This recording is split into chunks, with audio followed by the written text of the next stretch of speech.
Maido! Hi there, Japan fans! In today's show, we're going to talk about bragging. Bragging. What's all that about?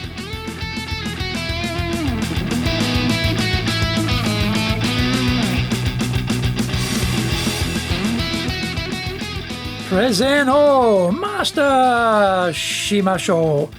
This is the fourth year of the Presentation Japan series podcast. We are beaming around the world to you from sunny Minato-ku here in Tokyo. And I'm your host, Dr. Greg Story, your corporate coaching and training guide committed to your success, the president of Dale Carnegie Training Japan, the best-selling author, Japan Sales Mastery, Japan Business Mastery, and my new book, Japan Presentations Mastery, will be ready in 2021. Through this podcast, I want to help you to become a better speaker who's clear, confident, persuasive, highly influential with those around you. Now, don't forget to subscribe to the podcast, share it with your family, friends, and colleagues. And we are not being sponsored by Libsyn, but we, very importantly, we value your privacy, which is why we have chosen to have our podcast hosted by Libsyn. Unlike many other hosting organizations, Libsyn have a strict policy that does not allow access to your private information by anyone. Now, here's the daily lineup on iTunes for podcasts. Mondays, Cutting Edge Japan Business Show. Tuesday, the Presentation Japan series. Now, every second Tuesday, I have the Business Tatsujin no Oshie Show. Wednesdays, the Sales Japan series. Thursdays, the Leadership Japan series. And every second Thursday, we have the Business Pro Podcast. Fridays, the Japan Business Master Show. Saturdays, Japan's top business interviews. Now, this is episode number 217. Today, we're talking about how much should you brag about yourself when presenting. Bruce Springsteen's song Glory Days lyric, boring stories of glory days, yeah, they'll pass you by, pops into my head sometimes when I hear a speaker reminiscing about their glorious past. I was sitting there at a chamber function when the speaker began to talk at length about their start in sales and his experiences. It was fascinating for him, no doubt, but made him sound dated. He seemed to have become covered in dusty cobwebs too, all of a sudden.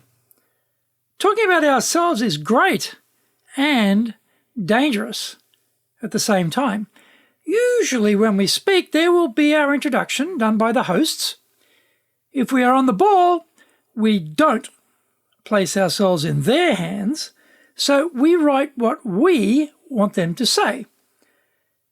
That doesn't mean they are on the ball and can carry out a simple task. If we make it too long, the host usually manages to murder it by dropping bits or getting things wrong. I'm always astonished that they cannot successfully read a piece of paper with words on it. The audience is also on danger alert because they know the propaganda offensive is about to hit them. It is hard to write about yourself, though, because there are so many things you want to include. Why is that? We are desperate to establish our credentials with the audience so that they will become more accepting of what we are saying. We believe that volume is important, so we should cram as much in there as we can. In fact, we are defeating our own efforts because either the host mangles the text or the audience switches off. Avoiding the chronology approach is always a good start. Sometimes these details are included in the program flyer, and you don't need to mention them at all, or you can organize your own flyer for the attendees. This is a good tactic and not hard to do. When we are speaking about ourselves, we should focus on the key points only. These are things which relate to our expertise on this specific topic. I am a 6-dan in Shitoru Karate, which is wonderful, but probably doesn't have anything to do with a topic like presenting. I could instead say This is my speech number 342. And that would be congruent with establishing I am a real-world expert of the dark art of public speaking and have the experience required to tell others how to do it. Find out more when we come back from the break.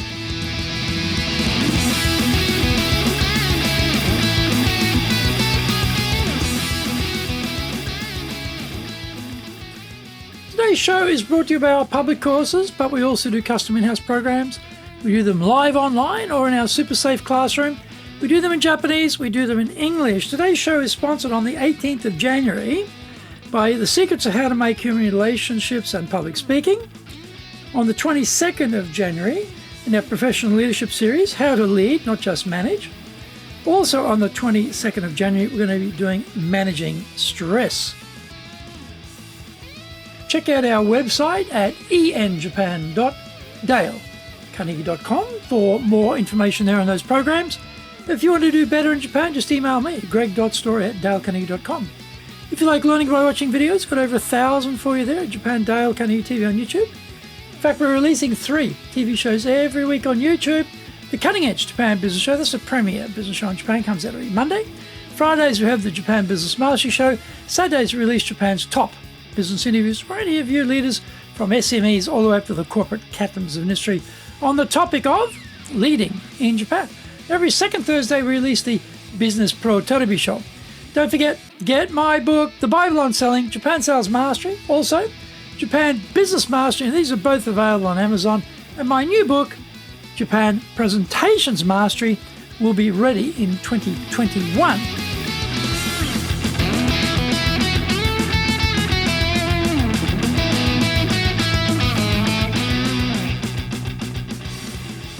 Welcome back. Often we are using PowerPoint so we can bring up some slides about our company. This should also be brief. Simple, clear slides are what we want, and the selection information should be limited to the most powerful USPs or unique selling points of our firm. Slide after slide makes an audience restless. They're sitting there thinking, enough already, get on with it. When I worked for a long-established Australian bank, which was rather unknown in Japan, I would show a photograph of the establishment of the first branch back in the 19th century. It was a black and white photograph with people dressed in the fashion of the Victorian era, and it oozed with longevity. I also attached the date in the Japanese imperial reign format rather than the Gregorian calendar to make it seem even more ancient and venerable. That one photo showed my Japanese audience we had stood the test of time and could be trusted with their money. The CEO cowardly public speaking escape route of reliance on the souped-up corporate video at the start of the talk should be avoided at all cost. These videos are rarely a good match with the specific topic for that day because there is usually only one video. It has to be the Swiss Army knife of propaganda videos to travel around the world, boring people of every persuasion. If there is a particular section in the video which is really powerful, then just cue that part and don't bother with the leftover detritus. Giving our own examples is a good idea in the talk, but again, we have to steer away from too much recalling of our glorious triumphs. The audience is only interested in how what you are telling them will result in their own glorious triumphs now and into the future. We have to get a balance struck between talking about ourselves for effect and not for the stroking of our own massive speaker ego. Where possible, use client examples of what you did for them rather than droning on about what you did. It is a tricky equation of how much is too much, which bits are more important than other bits, and how much time should I allow for it.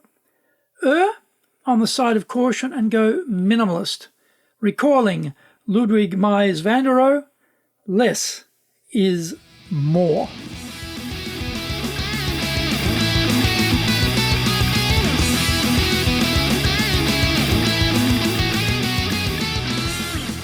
Did you get value from today's show? If you did, then share the love around with your family, friends, and colleagues. Don't forget to subscribe and share this podcast on iTunes. Until the next episode, go out there and apply the learnings from today and become a presentations legend amongst your circle. Thank you for listening, and please tune in next week. Remember, I'm your corporate coaching and training guy committed to your success here in Nippon.